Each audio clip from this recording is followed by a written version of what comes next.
बिस्मिल्लाहिर्रहमानिर्रहीम। Student, next topic है Y linked inheritance.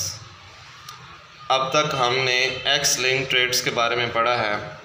अब देखते हैं वाई लिंक ट्रेड कौन सा है जो कि एक जनरेशन से नेक्स्ट जनरेशन में ट्रांसफ़र होता है। और इसका पैटर्न देखें कि एक्स एक्स मतलब एक फ़ीमेल है और एक्स वाई एक मेल है। अब कुछ ऐसे ट्रेड्स होते हैं जो सिर्फ वाई पर मौजूद होते हैं। अब मतलब इसका ये है कि फ़ीमेल के अंदर तो दोनों एक्स क्रोमोसोम्स हैं, इसका मतलब है that is related to only male, कि मेल के अंदर वाई क्रोमोसोम मौजूद होता है और उसके ऊपर जो जीन्स मौजूद होंगे वो एक्टिव हों या इनएक्टिव हो, उसका ताल्लुक सिर्फ मेल के साथ है, फ़ीमेल के साथ नहीं है, क्योंकि फ़ीमेल के अंदर वाई मौजूद ही नहीं है, वाई क्रोमोसोम ही नहीं है। तो वाई क्रोमोसोम के ऊपर एक जीन मौजूद होता है जिसे कहते हैं SRY जीन। ये SRY जीन मेलनेस को कंट्रोल करता है। इसका जो है वो फुल फॉर्म इसकी है sex determining region on Y chromosome, कि ऐसा रीजन है, ऐसा जीन है जो कि ये डिसाइड करता है कि नेक्स्ट जनरेशन में आने वाले ऑर्गेनिज़म का सेक्स क्या होगा। अगर फॉर एग्ज़ाम्पल एक ऑर्गेनिज़म के अंदर XY क्रोमोसोम दोनों मौजूद हैं लेकिन उसके Y क्रोमोसोम के ऊपर SRY जीन एक्टिव नहीं है, तो इसकी वजह से भी मेलनेस शो नहीं होगी, क्योंकि SRY जीन का Y क्रोमोसोम के ऊपर एक्टिव होना ज़रूरी है। अगर ये एक्टिव है तो मेलनेस शो होगी, मेल करैक्टर शो होंगे। अगर ये एक्टिव नहीं है तो मेल करैक्टर शो नहीं होंगे। तो ये देखें, यहाँ पर फ़ीमेल के अंदर एक ही तरह के गैमेट्स बने और मेल के अंदर दो तरह के गैमेट्स बने, क्योंकि इनमें डिफरेंट क्रोमोसोम्स हैं। तो ये XX कंबाइन करता है तो फ़ीमेल बनती है, जब XY के साथ कंबाइन करता है तो मेल बनता है। तो इस तरह ये नेक्स्ट जनरेशन में सेक्स को डिफ़ाइन करते हैं, डिटरमिन करते हैं। अब कुछ ट्रेड्स होते हैं that is sex limited traits, कि वो डिपेंड करते हैं कि सेक्स कौन सा है, मेल है या फ़ीमेल है। फॉर एग्ज़ाम्पल मेल के अंदर सिर्फ जो है वो दाढ़ी होती है, चेहरे के ऊपर बाल होते हैं, और मेल की सिर्फ मूछें होती हैं। तो ये सिर्फ मेल के अंदर मौजूद है ये करैक्टर, मतलब लिमिटेड है कि सिर्फ एक सेक्स के अंदर मौजूद है, दूसरे सेक्स में मौजूद नहीं है। इस तरह फ़ीमेल के अंदर करैक्टर मौजूद है कि उनके अंदर ब्रेस्ट में मिल्क प्रोडक्शन होती है, तो वो सिर्फ फ़ीमेल में होती है। तो ये सेक्स लिमिटेड ट्रेट है जो कि डिपेंड करता है कि सेक्स क्या होगा, और सिर्फ एक सेक्स में पाए जाते हैं जबकि दूसरे सेक्स में नहीं पाए जाते। और सेक्स लिमिटेड ट्रेट को सेक्स क्रोमोसोम भी कंट्रोल करते हैं और ऑटोसोम भी कंट्रोल करते हैं। नेक्स्ट है सेक्स इन्फ्लुएंस ट्रेट। इन्फ्लुएंस का मतलब होता है कि एक सेक्स में इसका जो है वो इसकी अपीयरेंस ज़्यादा है और दूसरे सेक्स के अंदर कम है। फॉर एग्ज़ाम्पल मेल के अंदर बाल्डनेस रेशो ज़्यादा है, मतलब मेल ज़्यादा बाल्डनेस का मुजाहरा करते हैं, और फ़ीमेल के अंदर मतलब जिसे हम कहते हैं गंजापन, तो फ़ीमेल के अंदर गंजापन बहुत कम होता है, बल्कि ना होने के बराबर है, जबकि मेल में ज़्यादा है। अगर फॉर एग्ज़ाम्पल मेल में ये जीन जो कि बाल्डनेस को कंट्रोल कर रहा है वो हेट्रोज़ाइगस कंडीशन में है, तो इसकी वजह से मेल बाल्ड हो जाएगा।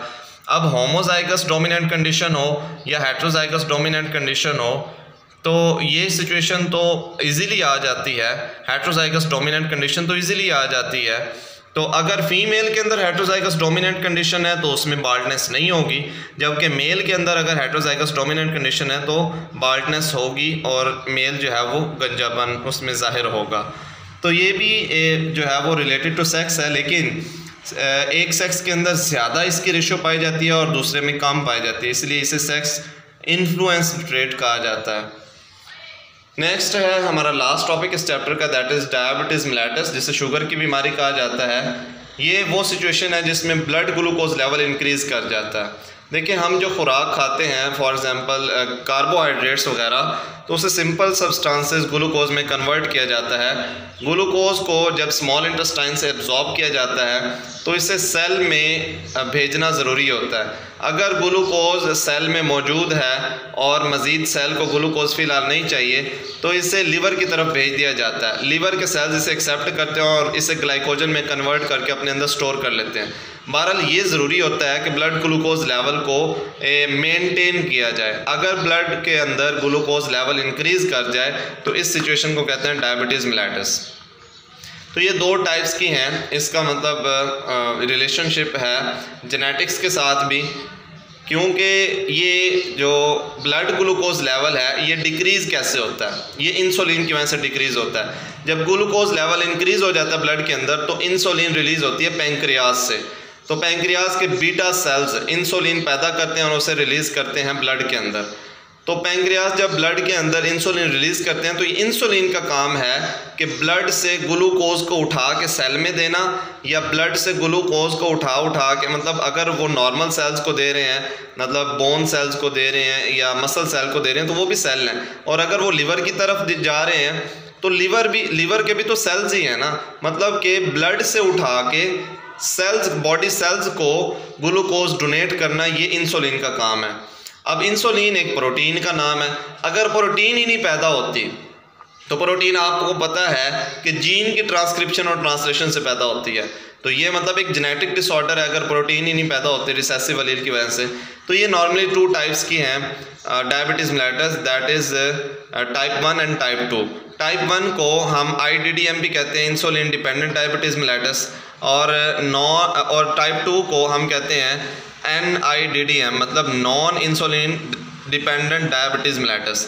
मतलब कि टाइप 1 जो है ये इंसुलिन की एबनॉर्मेलिटी की वजह से ये सिचुएशन क्रिएट होती है, जबकि non insulin dependent diabetes mellitus ये एक ऐसी बीमारी है जिसकी वजह से ग्लूकोज लेवल इंक्रीज़ होता है लेकिन उसमें इंसुलिन की एबनॉर्मेलिटी शामिल नहीं है। तो जो टाइप 1 है जो कि इंसुलिन की वजह से, इंसुलिन की डिपेंडेंसी की वजह से है, उसमें 2 सिचुएशंस हैं। एक तो सिचुएशन ये है कि auto immune response. Auto immune response का मतलब ये है कि हमारा जो इम्यून सिस्टम है, वाइट ब्लड सेल, उसकी एक टाइप है टी लिम्फोसाइट सेल, वो ऑटोमेटिकली किसी भी वजह से, मतलब कि वायरल इन्फेक्शन की वजह से या किसी और वजह से अगर वो बैकफायर करे, अपने ही सेल्स के ख़िलाफ़ एक्टिव हो जाए, तो वो बीटा सेल पे अटैक करते हैं जो कि पैंक्रियाज के अंदर इंसुलिन पैदा करने वाले सेल हैं। जब ये इन पे अटैक करते हैं तो इनको डिस्ट्रॉय कर देते हैं।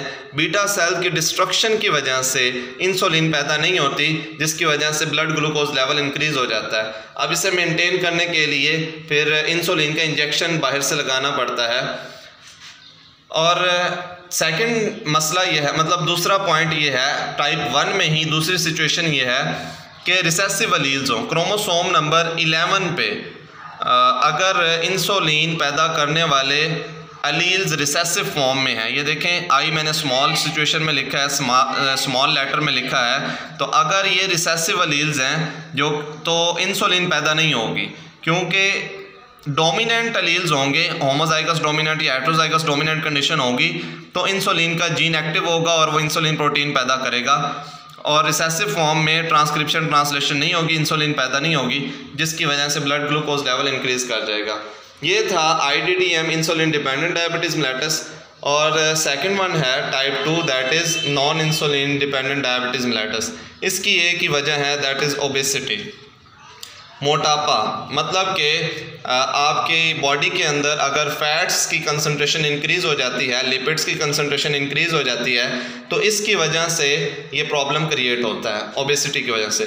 फॉर एग्जांपल ये एक सेल है, तो सेल के ये देखें सरफेस के ऊपर, प्लाज्मा मेम्ब्रेन के सरफेस के ऊपर ब्लैक कलर आपने ये देखना है, ब्लैक कलर का रिसेप्टर लगा हुआ है जो कि इंसुलिन को रिसीव करता है, इंसुलिन के पैगाम को रिसीव करता है। और जब इंसुलिन इसके पास आती है तो ये इंसुलिन से ग्लूकोज को रिसीव करके, ये जो ब्लैक कलर का रिसेप्टर ये इंसुलिन से ग्लूकोज को रिसीव करके सेल के अंदर दाखिल कर लेता है। लेकिन अगर रिसेप्टर के ऊपर एक लेयर बन जाती है, लिपिड की लेयर बन जाती है, रेड कलर की देखे मैंने शो किया, तो लिपिड की लेयर बनने की वजह से ये इंसुलिन से ग्लूकोज को रिसीव नहीं कर सकता ये ब्लैक कलर का रिसेप्टर, जिसकी वजह से इंसुलिन मौजूद है, ग्लूकोज भी मौजूद है ब्लड के अंदर, लेकिन उसके बावजूद भी रिसेप्टर की कवरिंग हो चुकी है, रिसेप्टर जो है वो रिसीव ही नहीं कर सकता, इंसुलिन को डिटेक्ट नहीं कर सकता, जिसकी वजह से ग्लूकोज ब्लड में ही रहेगी और ग्लूकोज सेल के अंदर दाखिल नहीं हो सकेगी। तो इस सिचुएशन में ब्लड ग्लूकोज लेवल इंक्रीज़ कर जाएगा, जिसे हम डायबिटीज़ मेलिटस कहते हैं। अब ये देखिए, insulin receptors are blocked by lipid layer. Lipid ज़्यादा होने की वजह से इसने इंसुलिन के रिसेप्टर को ब्लॉक करके रख दिया है, जिसकी वजह से ग्लूकोज सेल के अंदर दाखिल नहीं हो सकती। तो इस सिचुएशन को डायबिटीज़ मेलिटस कहते हैं। अब ये सिचुएशन अगर नॉर्मली ये ओल्ड ऑर्गेनिज्म के अंदर होती है, जिनकी मोर देन 40 ईयर्स ओल्ड जिनकी उम्र होती है, उनके अंदर, उन ज़्यादा एज वाले ऑर्गेनिज्म के अंदर होता है, क्योंकि उनमें मोटापा हो जाता है। लेकिन अगर ये यंग्स में हो तो इसे मोडी भी कहा जाता है। मोडी का मतलब है maturity onset diabetes of youngs, कि जब ये मेच्योर हो रहे होते हैं, मतलब 15 ईयर्स ओल्ड या फिर इससे राउंड अबाउट अगर एज है, तो उस वक्त अगर फैट्स की कंसंट्रेशन इंक्रीज़ हो गई है तो और रिसेप्टर ब्लॉक हो गए हैं, तो इसे हम मोडी का नाम देते हैं।